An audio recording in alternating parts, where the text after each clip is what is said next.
अल्पसंख्यक समाज के सामाजिक उत्थान और सांस्कृतिक विरासत को बचाए रखने के लिए सरकार की तरफ से अलग अलग तरह के कई कार्यक्रम चलाए जाते हैं। उनके बच्चों को स्कॉलरशिप्स दी जाती हैं, जो उनके पूजा घर हैं, उनकी सुरक्षा, उनके सामाजिक उत्थान, इन सब बातों की चिंता की जाती है। लेकिन कई मौके ऐसे भी आते हैं जब हमें ये देखने को मिलता है कि मुस्लिमों से इतर जो अन्य अल्पसंख्यक समाज के लोग हैं, उनकी आबादी ढूंढने से भी नहीं मिलती। हकीकत यह है कि जो वास्तविक अल्पसंख्यक रह गए हैं इस देश में, उनकी चिंता वर्तमान सरकारें नहीं करती। कोई राजनीतिक दल उन्हें अपने चुनावी एजेंडे में शामिल नहीं करता। कारण स्पष्ट है, वो इतनी बड़ी संख्या में नहीं है जो वोट बैंक के लिहाज से उचित माना जा सके।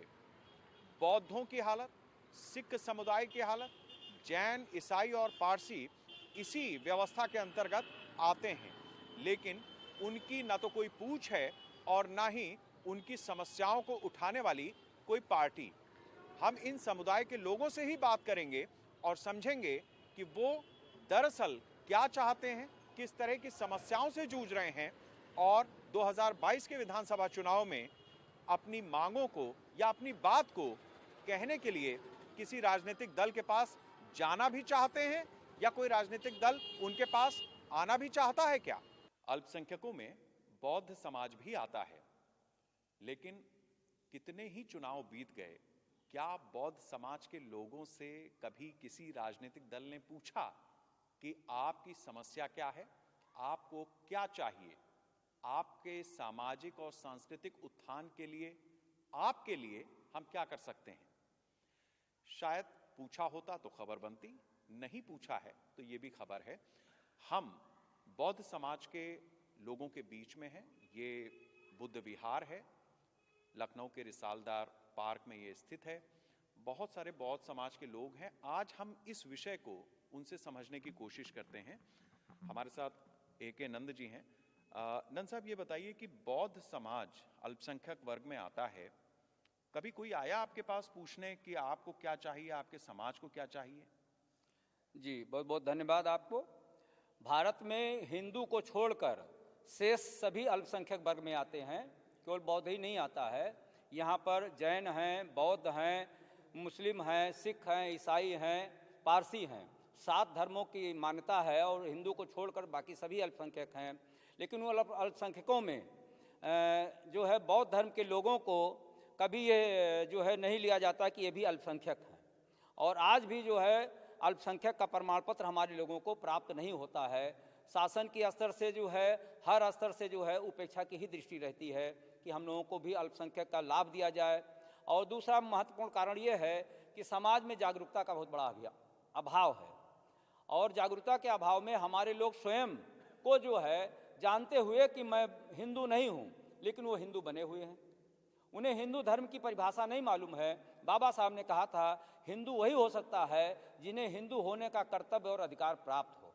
SC ST OBC के लोग जो तथाकथित आज बौद्ध अल्पसंख्यक में जाने जाते हैं, पहचाने जाते हैं, वे ना हिंदू होने का उनके पास कर्तव्य है और ना अधिकार है। फिर भी अज्ञानता में वो हिंदू बने हुए हैं। अल्पसंख्यक होते हुए भी वो बहुसंख्यक का हिस्सा बने हुए हैं। और जो समाज अपने को बहुसंख्यक कहता है, आज यही अल्पसंख्यक समाज उनसे अलग हो जाए तो वो स्वयं अल्पसंख्यक हो जाएंगे। ये चीज़ें हैं। और इसी जागरूकता के तहत मास संगठन पूरे देश में जो है, कश्मीर से कन्याकुमारी तक, जामनगर से कोहिमा तक जो है लोगों को प्रशिक्षित करने का कार्य कर रहा है। हमारे बीच में असम से आए हुए हैं। ये चीज़ है कि जो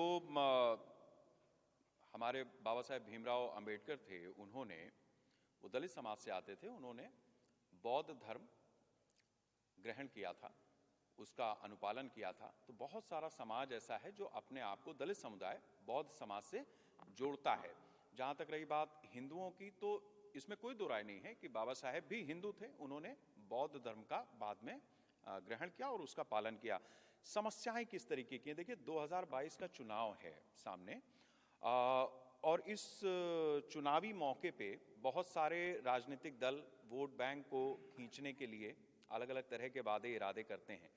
बौद्ध समाज की क्या समस्याएं हैं, क्या चीज चाहते हैं आप कि राजनीतिक दल उसका संज्ञान लें? पहली बात तो जो बौद्ध धर्म है वो जो है कॉन्स्टिट्यूशन में जैसे सिख ईसाई इनको मान्यता मिली है, इस तरह बौद्ध धर्म को मान्यता कॉन्स्टिट्यूशन में नहीं है और ये होनी चाहिए। इसके लिए हम प्रयास कर रहे हैं, लड़ाई लड़ रहे हैं और यह लिख रहे हैं और लोगों से मिल भी रहे हैं।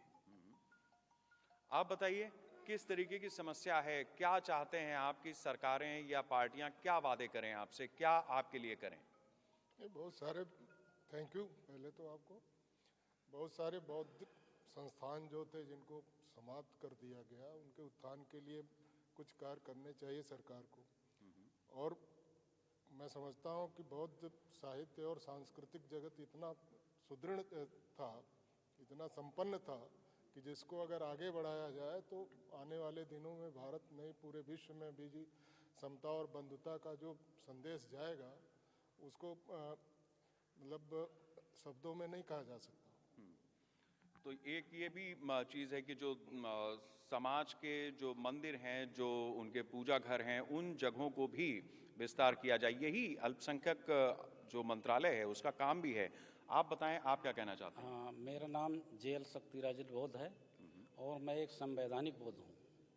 यानी कहने मतलब यानी रिकॉर्ड के अनुसार तन मन धन से बौद्ध हूँ। बौद्धों की जो समस्या है, सबसे बड़ी समस्या है कि बौद्धों की बार्गेनिंग पावर नहीं है। बार्गेनिंग पावर क्यों नहीं है? क्योंकि अभी जो 14 अक्टूबर 1956 के बाद बाबा साहब ने जब बौद्ध धर्म ग्रहण किया तो उन्होंने समाज को एक रूप में डालने की बात कही थी, लेकिन अभी ये संक्रमण काल चल रहा है। कुछ आपको रियल बौद्ध मिलेंगे, कुछ आचरण के बौद्ध मिलेंगे और कुछ उसका पालन कर रहे हैं। तो हमारी जो जनसंख्या है, अगर वैसे देखा जाए तो मेरी जनसंख्या करीब 22 करोड़ के लगभग आती है, लेकिन ऑन पेपर जो हम देखते हैं वो लाख में है।